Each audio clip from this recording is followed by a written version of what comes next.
வாழ்க வையகம், வாழ்க வளமுடன். வாழ்க்கை மலர்கள். நால்வோர் நற்சிந்தனை. ஜூன் 9. தலைப்பு தற்சோதனை. எண்ணம், சொல், செயல் என்ற 3 பிரிவுக்குள் மனிதன் ஆற்றும் செயல்கள் அனைத்தும் அடங்கும். புலன்கவர்ச்சியில் சிக்கி நிற்கும்போது விளைவறியாமல் எண்ணுதலும் பேசுதலும் செயல் புரிதலும் இயல்பு. இவை பழக்கத்தால் திரும்ப திரும்ப எழுச்சி பெற்று இயங்கும்.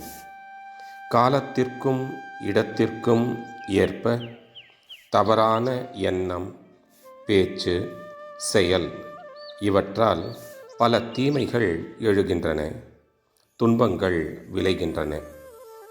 தன்னிடம் இருந்து அவ்வப்போது எழும் எண்ணம், சொல், செயல் இவற்றை ஆராய்ந்து தவறானவற்றை முதலில் கண்டுபிடிக்க வேண்டும்.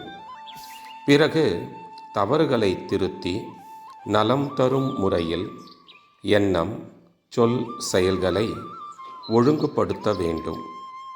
இதற்கான உளப்பயிற்சியே தற்சோதனையாகும். முதலில் எண்ணங்களை திருத்தி அமைக்க 1 வாரம் ஒதுக்கிக் கொள்ளுங்கள். காலை மாலை அமைதியான ஒரு இடத்தில் அமர்ந்து உங்களிலிருந்து எழும் எண்ணங்களின் தன்மைகளை ஆராயுங்கள். தவறானவற்றை, துன்பம் விளைக்கும் எண்ணங்களை குறிப்பு எடுத்து கொள்ளுங்கள். இந்த எண்ணம் எனக்கு இந்த வகையில் துன்பம் அளிக்கும், ஆகவே இது தவறு, இதற்கு நான் இடம் கொடுக்க மாட்டேன் என்று பல தடவை அந்த எண்ணத்தோடு இணைப்பு எண்ணத்தை சேர்த்து விடுங்கள். இதுபோன்றே அடுத்த வாரம் சொற்களை பற்றி ஆராயுங்கள். உங்களின் எந்த சொற்களால் உங்களுக்கோ பிறருக்கோ வருத்தம் உண்டாகுமோ அவற்றை குறித்து கொண்டு மீண்டும் அத்தகைய சொற்களை பயன்படுத்தாது இருக்க மன உறுதி செய்து கொள்ளுங்கள்.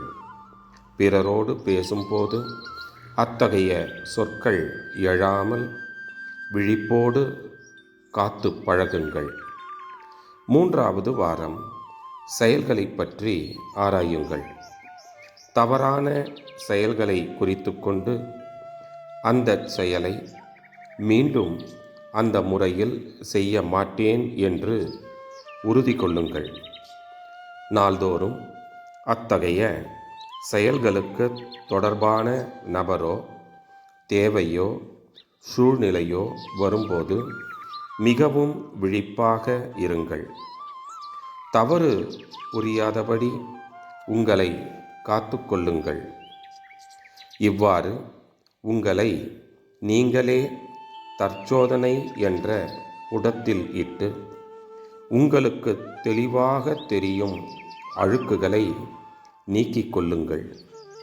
இந்த 3 வாரத்திய தற்சோதனை பயிற்சி உங்கள் வாழ்நாள் முழுவதும் உங்களுக்கு விழிப்போடு இருக்கும் பழக்கத்தை அளிக்கும்.